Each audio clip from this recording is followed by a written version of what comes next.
来讲第62届金马奖的颁奖典礼展，伫咧台北流行音乐中心来举行。今年中正是以幸福之路的男主角第2届摕到影帝，中国艺人范冰冰是以代表这出电影摕到最佳女主角。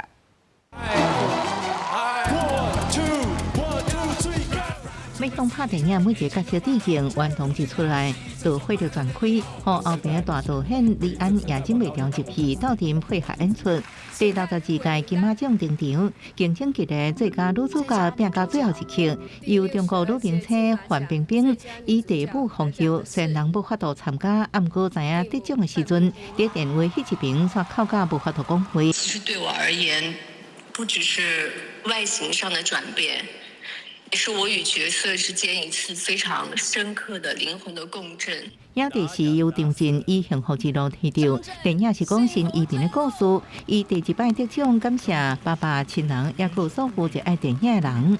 我要献给所有热爱电影的你们，希望你们可以继续下去，我也可以继续下去，一起热爱电影。86岁陈淑芳伫68年的演员生涯内底，用深厚的底蕴感动无数的观众，得到终身成就奖。伊讲，若心内有爱有热情，永远无年岁过路。演出白色恐怖时代之下小人物故事的大梦，带观众重回民国40年代动乱台湾，最后拍败经济强敌，包办4项大奖，加入这一届上头名。记者综合报道。